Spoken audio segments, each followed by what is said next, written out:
I call Stuart William Seal. Thank you, Mr. Chairman. I want to make some preliminary statements and then make reference to Part 1, Clause 4, Clause 23 and Clause 37. And then if I have time, sir, I do want to speak in support of Metidia Ture's supplementary order paper. Sir, I want to put to this House that we have three significant crises that this country is facing. The first one is housing, affordable housing and cold and damp housing. Second one is the growing number of children living in poverty. The third one, sir, is the growing gap of inequality. All three, sir, contribute to another growing crisis, and that is sickly and unhealthy children.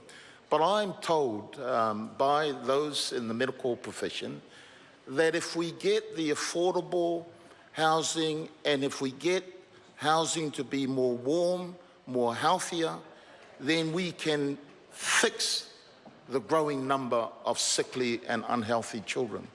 I want to firstly ask the Minister, in a statement that he released as a preamble to this building, he said that this bill was primarily about affordable or cheap insulation.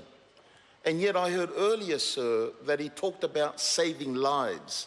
And I want to ask the Minister, which is the primary focus of this bill?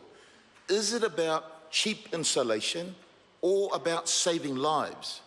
Because, sir, I put to you, if you are saying it's saving lives, then I don't believe, I have to agree with my colleague who spoke earlier, that you're not going to achieve that. And I don't believe the figures that you put out, particularly when you hear the Children's Commissioner say that as a result of cold, damp and unhealthy housing, we have 42,000 kids go into hospital and 15 deaths a year. Am I correct? It's a year?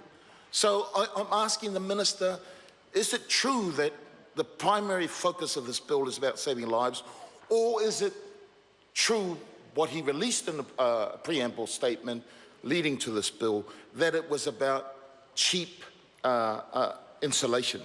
And I don't believe you can have both. If you're going to save lives of children and families at risk, then you cannot have the primary focus of this bill being cheap insulation. And it concerns me what has been raised earlier, that those houses who were built prior to 1978 will get insulation retrofit. But those houses after 1978 will remain as they are. And I have to say, sir, Mr. Chairman, that many of the houses in South Auckland go back to the 1940s, but the new houses that come after 1978, sir, some of them do not have insulation. These were built during, I think the Honourable Morris Williamson made reference to it. This is during the period of those homes that were the leaky home syndrome. These were the houses that were built during that era, after 1978, 1980s. So those houses, sir, are not going to be healthy or safe for children if we're not going to compel them to retrofit them with insulation that is of the time. By leaving out those houses that were built after 1978, sir, you've got a gap of 33 years. So I do ask the Minister, is this about saving lives or is it about providing cheap insulation?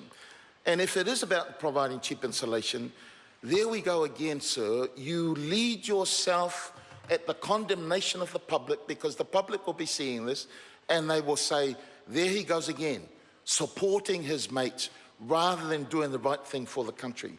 I want to then ask, sir, in terms of Part 1.4, do the provisions that extend insulation apply to garages and to sleep outs?